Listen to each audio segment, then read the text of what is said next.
Ahora sí vamos, obligación principal del asegurador en relación con el siniestro. Pues la obligación principal dentro del contrato de seguro es la del asegurado, pagar la prima, y el asegurador, pagar el siniestro.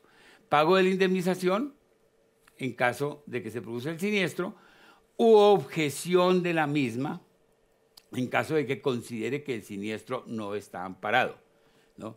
Entonces, el 1080 establece un término para el pago de la indemnización. Ese término está hoy en 30 días comunes, como se estableció para el día para pago de la prima, 30 días comunes, porque dice dentro del mes siguiente, ¿no? A la fecha en que el asegurado compruebe ocurrencia del siniestro y monto de la pérdida. No desde la ocurrencia del siniestro, sino desde que se presenta la reclamación en que se compruebe ocurrencia del siniestro y deberá pagar. Si considera que no está amparado, en el mismo término del mes deberá pronunciarse objetando el siniestro, ¿no? Había una norma en el código que establecía que esa objeción debería ser, la inicial decía solamente objeción, después se cambió a que fuera seria y fundada. Es que no puede ser cualquier clase de objeción.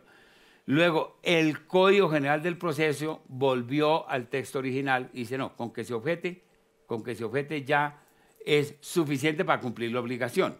Eso no quiere decir que no pueda iniciarse un proceso.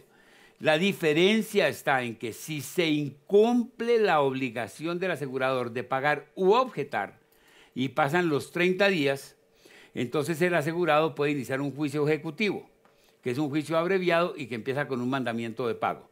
O sea que se presume la obligación y ya el asegurador tendrá que demostrar a través de las excepciones, a través de la reposición del mandamiento de pago, que no tenía la obligación de hacerlo, pero lo pone desde el punto de vista procesal en desventaja por haber incumplido esa obligación. Ya le puede iniciar, es un proceso ejecutivo. Y eso es lo que dice el artículo 1053 en cuanto se refiere a objeción. Reducción de la suma asegurada como consecuencia de ocurrencia del siniestro en los seguros de daños, y sea patrimoniales o sea reales. Simplemente cuando hay un siniestro, salvo estipulación en contrario, hay una indemnización, la suma asegurada se disminuye en el valor de la suma indemnizada. Si yo tengo una póliza de responsabilidad civil con un amparo de 100 millones y tengo una reclamación de 40, mi seguro sigue vigente, pero ya se pagaron 40, ¿no? Salvo que tenga estipulación en contrario. En principio es eso, la póliza puede decir por cada siniestro 100 millones y no tener un límite agregado, o tener un límite agregado para toda la vigencia, en cuyo caso disminuye en la medida en que se paguen siniestros.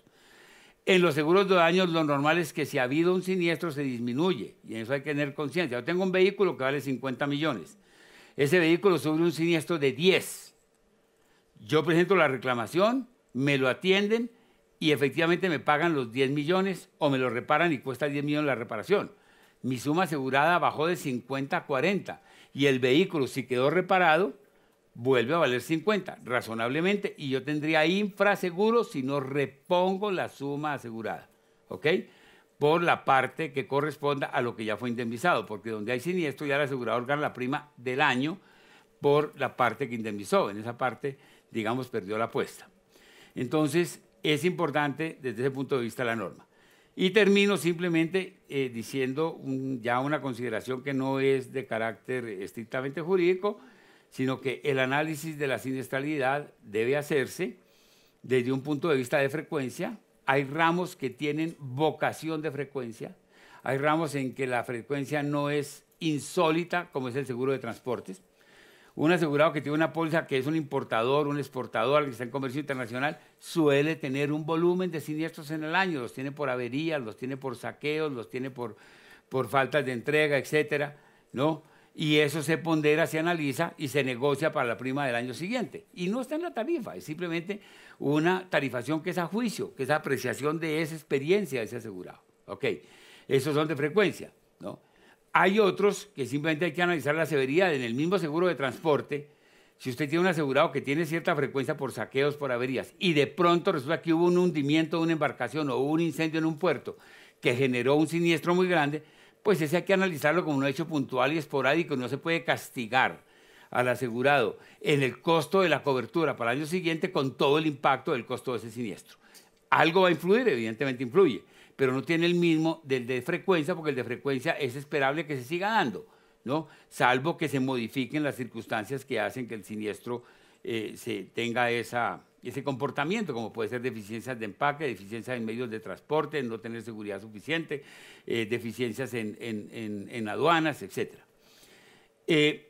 Es preocupante cuando hay severidad en siniestros que son de poca frecuencia. ¿Usted ha asegurado que ha tenido 3 o 4 incendios? Uno, si no fuera por la televisión, muchos de nosotros ni habrían visto nunca un incendio, si no fuera porque hay la televisión y el cine. Pero presenciarlo no es tan frecuente. El incendio no es tan frecuente como un hecho de ver un predio que se esté incendiando. Es una cosa que es más puntual. Cuando usted tiene un asegurado que ha tenido 3 o 4, pues o le da sospechas o no le gusta por de malas, pero de todas maneras, no. De todas maneras, es un caso que hay que estudiar con mucho más cuidado.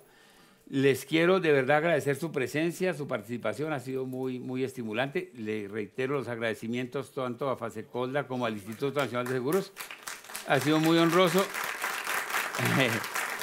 Muchas gracias.